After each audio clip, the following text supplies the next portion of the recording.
I'm going to read you a couple of pages from Botolph, where we find the boys in Appledore having just crossed Romney Marsh. During their journey, they'd met Farmer Mosel, who was driving his cart in the opposite direction, but told them to make their way to his farmhouse, where they would be welcome to stay for the night. He expected to arrive home an hour or two after them, but he's now overdue, and a violent storm is brewing. "We'll go and look for him," Botolph suddenly said. "What?" said Luca. "In this? Are you mad?" "Yes, he's right," said Mistress Mosel. "I'm worried about my husband, but you don't know the marsh, and even if you did, it's not safe for anyone to be out there on a night like this. Anyway, if he's had an accident or something, it could have happened anywhere between Folkenstein and Appledray. You wouldn't know where to start looking. I'm afraid that we're just going to have to wait and hope that he arrives home soon. Otherwise, we shall have to gather our neighbours together to make a search in the morning." "The tide's rising, you said so yourself," said Botolph, who had a strange sense of urgency hovering around in his brain. "Tomorrow morning may be too late.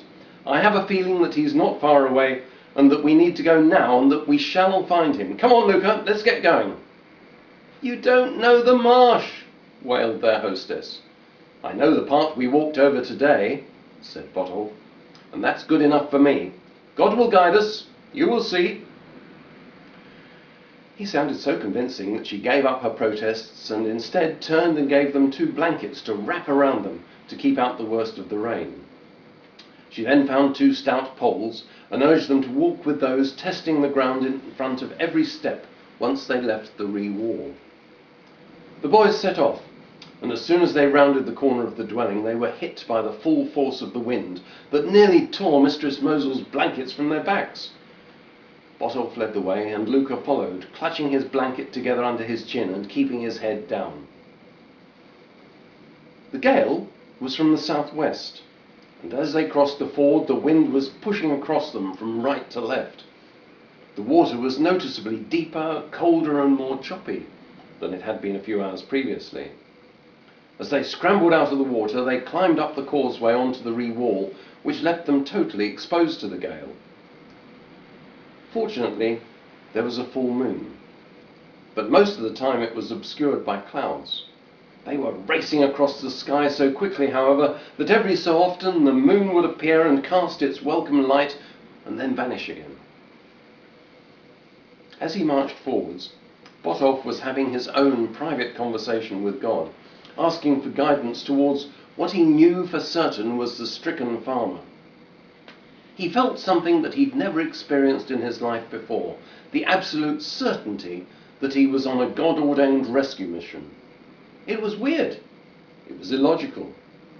He could not discuss it with Luca, who already thought him mad. But fortunately, whatever his feelings were, he knew that Luca would follow him into the jaws of death if necessary. And without God's help, he thought ruefully, the jaws of death might well be where they would end up. He glanced behind. Luca was still there and gave him a grim nod. He looked forwards again. They were just coming to where the path across the marsh peeled off from the Ree wall. Down they went, slithering along the pathway. Botolph skidded and nearly went over, but collected himself. He checked to make sure that Luca was still all right. Luca, with his low centre of gravity, was having less trouble. Soon they were on flat ground again, and they slowed their pace, prodding ahead with their poles. The moon flashed, and Botolph saw the path ahead and consigned the picture to memory. He increased his speed again. Luca was following Botolph's black shadow. He wanted to shout to Botolph and tell him that this was a really stupid idea, and how about giving up and going back to the farm? But he knew that his words would be in vain and would simply waste time. The outcome would be the same. They would press on, so he might as well save his breath and keep up this plodding march after his friend. One thing was certain, and that was that he was glad he was not out there on the marsh on his own. They had been in the driving rain for nearly an hour.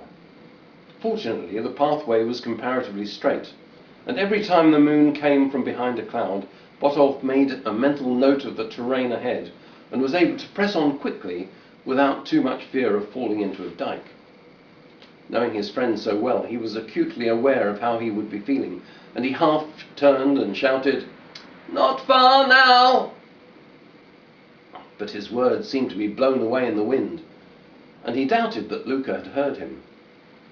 The problem was that all their senses were under assault from the storm. The noise was phenomenal, and the howling of the wind rose to a crescendo and then fell, and then rose again and again. Botolph's sight was riveted on the glimpses of the pathway ahead, and Luca's sight was riveted on Botolph. They were both aware of the firmness or otherwise of the ground upon which they walked. All of it was slushy, but they were intensely alert to any change that might indicate that they were heading into danger. Luca would rather that they walked more slowly, but Botolph was striding along at what seemed to Luca a reckless pace. What Luca did not recognize was that a sixth sense was driving Botolph along in a state of urgency. He knew that there was not a moment to lose, and that time was running out. But what he did not know was why. Suddenly he stopped, and Luca promptly walked into him, and they both nearly fell. "What was that?" said Botolph. "What?" "A noise. I heard a noise." "Noise? I can hear nothing but noise," grumbled Luca. "Over there. I'm sure I saw something. Oh, please, God, give us some moonlight." God did better than that. There was suddenly a simultaneous flash of forked lightning and an almighty clap of thunder. Luca let forth an expletive that he saved for special occasions. Fortunately, Botolph did not hear it, because by then he was already running towards two shapes, one of which was moving, and one which was not.